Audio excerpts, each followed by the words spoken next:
Set 2 as we go to Steps of War. And we talked about how this can be an advantage to Bless as Korjung is introduced. Some applause to him. I have to think that those were actually Bless fans cheering him on as well. But here's the real cheer going to Bless. Well, we talk about Steps of War. You said that this is going to be an advantage to Terran. Let's go back and talk about why and what strategy. Oh, he's doing a proxy gateway. Proxy. I think that was one of his first 6 probes. So this is probably 7 pylon 7 gate. And he's going to have the gateway 10 gate up on the hill. So a very aggressive play here by Korjung. Is this simply because of the map that we're on? He understands that he's going to be in for a tough game unless he does something different. Would you say that's what's prompted him here? I definitely think that's part of it. It's a really difficult map if you let Terran get set up, and also the short rush distance makes this kind of proxy even stronger because it gets there so quickly. Probe harassment on the SCV that was building the barracks, trying to slow him down a bit, moved away, and here he comes back for round 2. Ding, ding. Yeah, in this situation, every second counts, so if he can force that SCV off, it's huge. But it doesn't look like he's going to be able to. Oh, he scouted the proxy. And the audience here applauds in the reaction to the SCV spotting that gateway. Now the question is, what is Bless going to do about it? Barracks not yet complete, just getting finished now. Yep. And he puts down a bunker immediately right next to command center. But this is strange. Korjung already has his gas up, so he'll probably only make 1 or 2 zealots since he knows this isn't going to kill him now. And then just head for stalkers. Hopefully some more effective harass will come from that. So a different game we're seeing here. The first sign of true early aggression today, or tonight, I should say, for us to see. Zealot is going to be chased away by the Marine and about 4 SCVs. Yeah, with his bunker up and soon 2 Marines out, the Zealots are pretty much nullified at this point. But back at his base, he has started a cybernetics core, so we should be seeing stalkers soon. So Korjung, he's right in Bless's face. It's going to look for some sort of a contain here. That was really nice. He got the probe and he didn't even take a zealot hit. And there comes the stalker. So stalker now on the way with 2 zealots. The tech lab isn't completed yet. If he gets a marauder out, then that effectively nullifies the stalker as well. But I don't believe... Yeah, the first marauder won't be out in time to stop the stalker. I don't think this rush is really going to be all that effective, though. He's not going to accomplish anything more than picking at him. 1 stalker up. And they're going after the barracks, trying to do something just to slow down Korjung. Yep. And there's a marauder. Or sorry, trying to slow down Bless.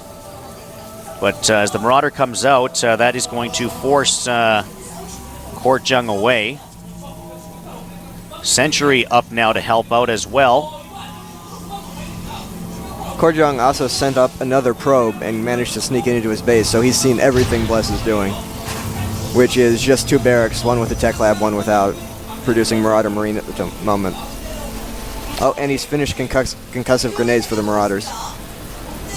So the Marauder, definitely much more powerful now and would like to get down. If they can get down that rampway and get some position, this will probably be GG. Yeah. So Korjung doing everything he can to just bolster as many units to the bottom of that rampway to prevent that from happening. Yep. If Bless could engage right now, he'd definitely win. But given that ramp there, Korjung can kind of just sit there and keep threatening force field and be fine. This is actually a very smart build, because with 3 sentries out there, he can keep that ramp force field for a long time, and so he's expanding behind it, and he's essentially pretty safe. Because he knows that Bless hasn't been teching, and won't have any kind of options for a while now. I believe another bunker was being built by Bless right at the top of the rampway. Trying to make sure that those units don't get in. So Bless somewhat turtling Yeah. as we have a bit of a stalemate here. Yep. And he's added a factory and a third barracks, so it seems like he might be trying for some kind of all-in, or at least very powerful rush. And it could be very effective, since Korjang has gone for the fast expansion. Almost loses a Marauder there.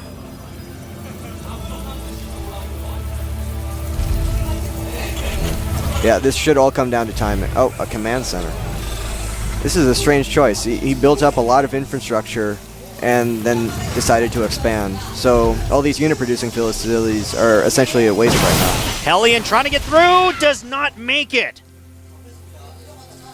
And that would have been very important, at the very least, for information to see what was going on with that expansion, or to see if there's some kind of an upgrade that Korjang is making. Is he going to Dark Templars, for instance? He's in the dark right now. Bless does not know what's going on. Yeah, and after an expansion that quick, Korjang's economy is going to kick in really fast. He's going to add a lot of gateways, have a lot of units, and there's not going to be too much Bless can do about it, because he's expanding himself.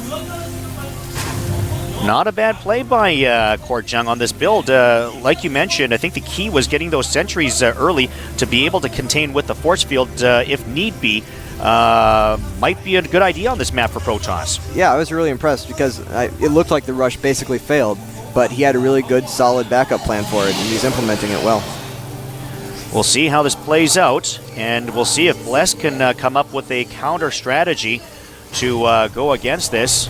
Yeah. As yet another bunker being added by Bless, as he realizes he is falling behind somewhat and wants to make sure that he can stay in this game and find a way to win. Yeah, that's kind of strange because he has scanned the expansion. He knows that Korjang has expanded at this point. And so to add the second bunker is kind of a strange decision. Making extra sure medevac with the Hellion. He'd love to get that Hellion down somewhere where he can roam around and take a peek as to what's going on. Yep. Oh, it looks like he was just waiting for extra Hellions. He's going to run out and try and drop it. But Korjang has these pylons positioned all over the map to spot for just this situation. And so he should be prepared. And here he heads over. And as you mentioned, there is a pylon right there that's going to spot that. Four Hellions in that medevac, and look at this as Korjang is heading up, and look at this, puts the force field up just in case. Great play here by Korjang as he keeps a sentry there.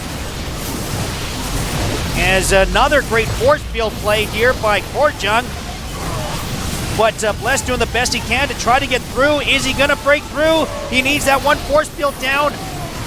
Force fields all over the place by these sentries.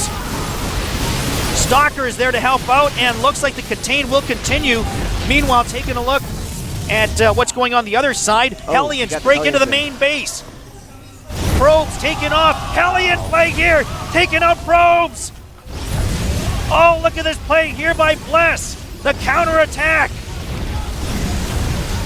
4 Hellions all still alive. Finally, Stalker's there to take them out. They do their job, but did get a good number of probes at the beginning. Good reaction by Korjang to get the rest of them out of there fast enough. Yeah, that was huge by Bless. Not only did it kill half his pros, but it finally got him down his ramp in a position where he can defend. He's no longer contained. So the battle of the multitask finally lets Bless out of his main, and he's going to be able to do something. But I think the key there, as you mentioned, not only is he out of his main, which is obviously very important, but he was able to slow down Korjang just ever so much, taking out a good, I would say, probably got at least 9-10 probes there. Yeah. So yeah, he's now well ahead in economy. He has 40 SCVs to 34 probes, and he has mules. So Bless really took control of the game with that move. Korjang was in a good position, but he kind of failed in the execution of it. He should have left more units below the ramp and just sent his stalkers back to defend the drop.